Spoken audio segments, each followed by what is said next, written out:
So in that last one, we created an app and then we added models to kind of map data in the way we want it to be. So in this one, we are going to actually add this data into the admin. But before we do that, I did want to show you the different fields, or at least the model field reference, so you know about all the different field types that are available to you. So if you go into djangoproject.com/1in/1.9 ref models fields, you will come here.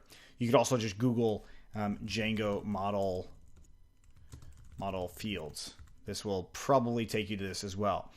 So ignoring the model field reference, the field options, we're going to skip that for a second and just go down to field types. And we see several different types of fields. So char field is the one we just did. And notice that it says max length equals to none. So if you see anything being passed in here, aside from options, that is a required field. So it will always raise an error for it, but it will also tell you what needs to be there as far as Django is concerned. In our case, we did the max length and we said how long it has to be according to Django's validation. So it provides some validation for us. We can do a comma separated integer field, date field. We did a date time field, which is not much different than date field. And we talked about auto now on both of them. This provides defaults. So they are required, but they provide default values. So we don't actually need to change them. Decimal field. So there's a lot of different fields that you can use here. So definitely check out that. Of course, a lot of our other projects go into more depth on each one of these fields or some of these fields. And then in this one, we'll come back to using some of these fields as well, especially when it comes to publish date and stuff like that. But anyways, in this one, we want to actually bring this model into our admin.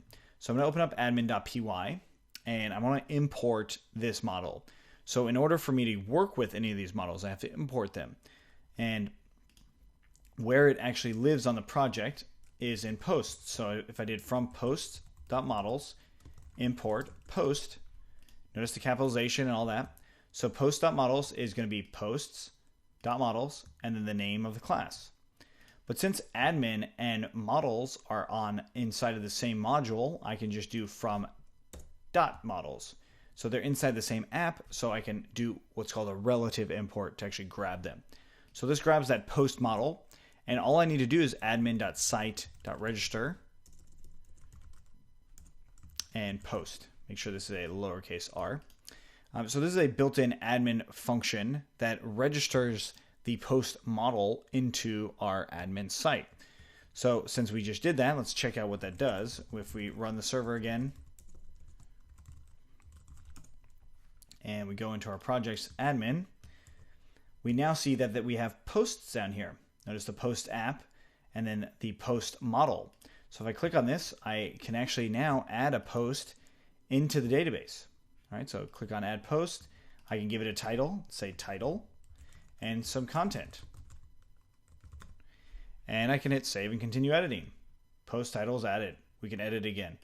And if I try to make this too long, I'm just copying and pasting a ton of titles. Hit save and continue. Looks like it did it that time. So I just want it to be over 120 characters. Eventually it's going to stop. Might not even allow it. Yeah, so it's not even going to allow you type further than 120. So like I'm trying to type further than 120 and it's not letting me do it. So it does stop at some point. So that's a way that the Django admin already built in. But as we see here, we already are writing posts. So I can just hit save and add another, and I'll say post 2. This is post 2. Hit save. And I have a list now of the different posts that are available. I can also delete these. And yes, I'm sure. And this is actually showing me how this is going to work as far as the database is concerned. I'm actually saving stuff in the database. So title and then title 2, whatever you want to call it. This is how it's working. Now, we did talk about the Unicode data, and that is jumping back into our models. This stuff right here is how this is coming through. So if I didn't have that, let's just comment those things out. Probably would raise an error, but let's see if it doesn't. And I'll see post object, right? So it doesn't actually raise an error. It just says post object. So if we want the Unicode to be explicit, we put the Unicode data there. It also might raise errors if we don't do that. So putting it there is probably a good idea. Long term, you definitely want to put it there. But as far as showing you what it would be like without it, that's what it was. Cool. So now we might think about, well, what if we wanted to do some customizing to this admin? Well, that's something we'll do in the next one.